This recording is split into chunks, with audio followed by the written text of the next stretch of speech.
Again. Hi, everybody. We're Dave and Laura Butler, and we're with WorkLife Consulting for our Wednesday netcast, and we will be with you in a moment.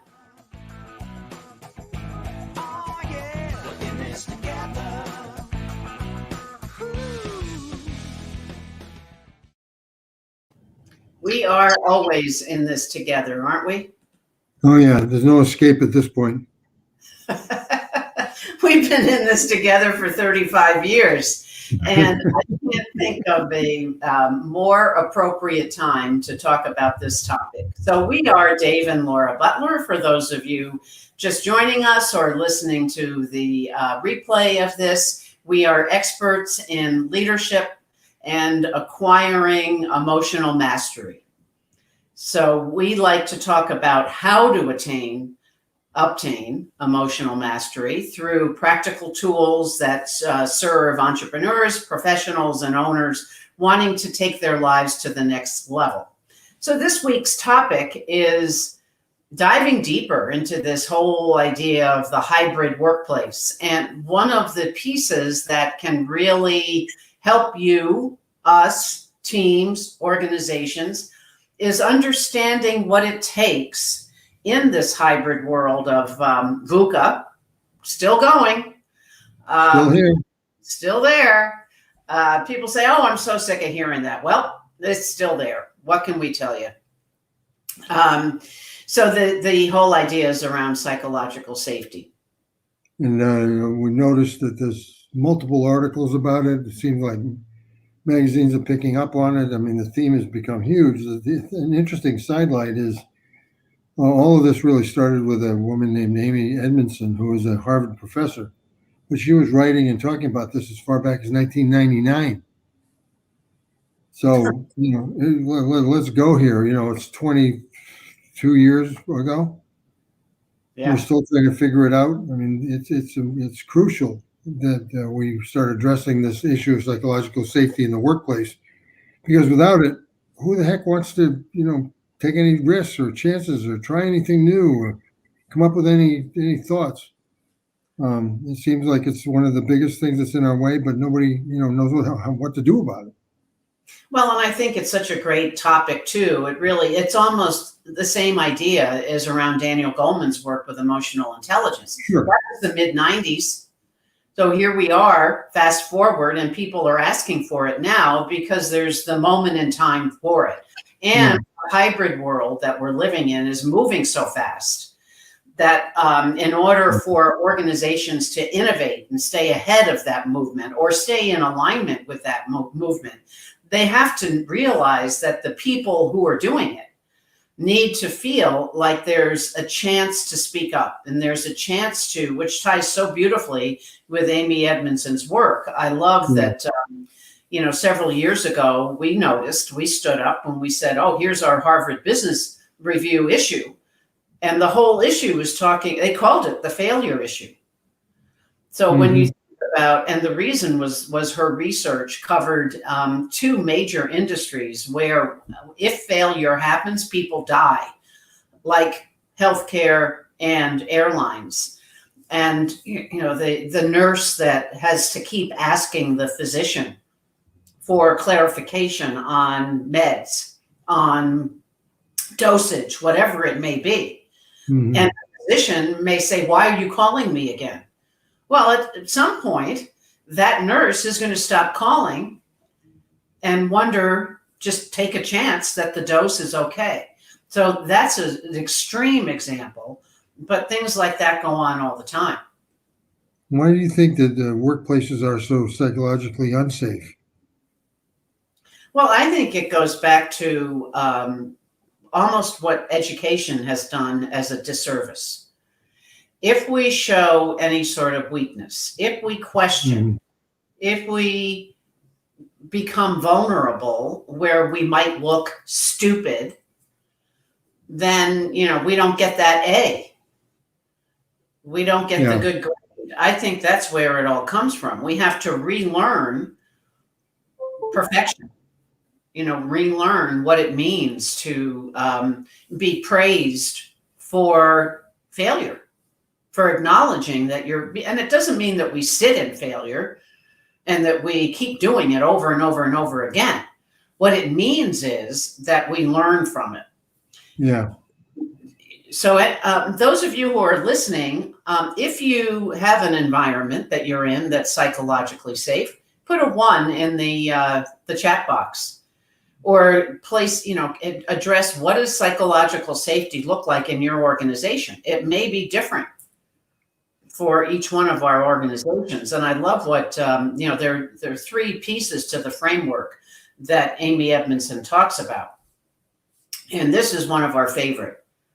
Frame the work as a learning problem, not an execution problem. You can still look at it as this is something we need to solve, and it could be a potential problem. But if we're learning, then it doesn't, the learning is the success. I think something that goes along with this is, I've heard you say before, change judgment into curiosity. Replace judgment with curiosity. Yeah, Absolutely. why judge it so quickly? Let's ask what's going on here. Why is this happening? How else could we do it? Here you go. Rather than shutting it down. Model curiosity. Mm-hmm. Yeah, one of Amy's points to her work is always be modeling curiosity. And I think given the hybrid world that we're in today, what your perspective may be could be totally different from somebody else's. But I'm curious if I can stay ahead of that thought of myself to know how you think it should be. Where are you coming from?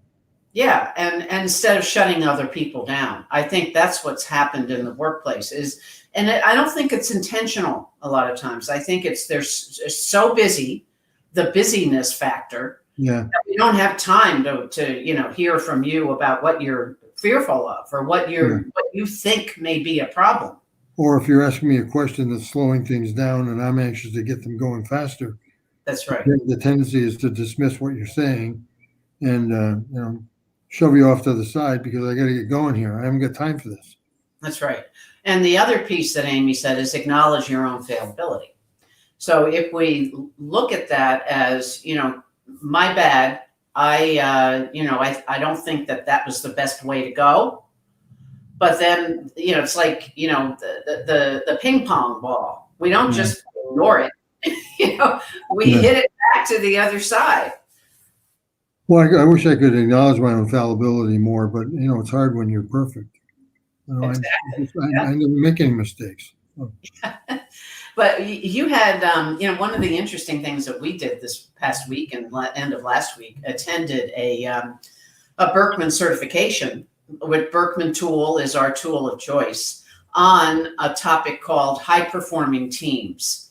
Mm-hmm. And did you say you had something to share from? Yeah, well, I thought that one might be useful is Amy Edmondson has a short survey that she uses. I thought we could just discuss each one of her questions. There's only 7. Yeah. That starts with the first one is, if you make a mistake on this team, it's often held against you. Yes or no? Mm-hmm. Members of the team are able to bring up problems and tough issues. Yes or no? Yeah, and all these address the promote discussions, debates, and healthy conflict. That's what creates psychological safety. Here's a good one. People on this team sometimes reject others because they're different. Oh boy. Not even a different opinion, just they are different.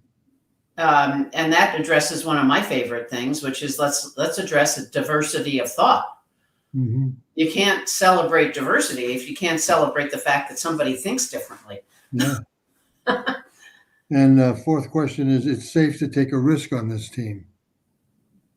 Mm-hmm. I think that's one of the most important pieces, because if you're not willing to take a risk, you risk everything. That's right. Sometimes you got to be willing to poke the bear and say, why are we doing this? Is this what we need to do? It's difficult to ask other members on this team for help. Mm-hmm.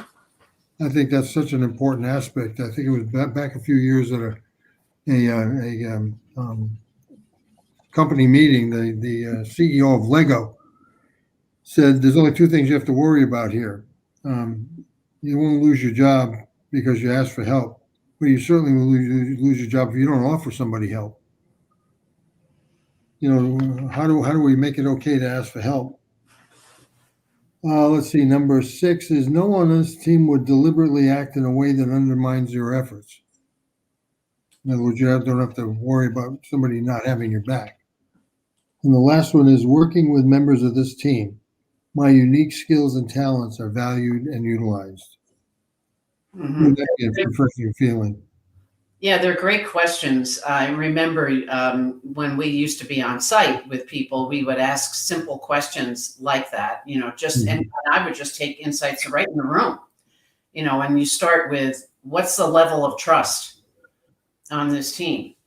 And it's amazing what you get. So if you're interested, people listening, either recording or after or live today, you can participate and sort of get a gauge, a sense of where you're at in terms of this whole virtual world reality and how the stress may be triggering the lack of psychological safety by going to our website, and you can download the quiz there, and also attend our upcoming virtual world workshop that we're going to Thriving in the Virtual World.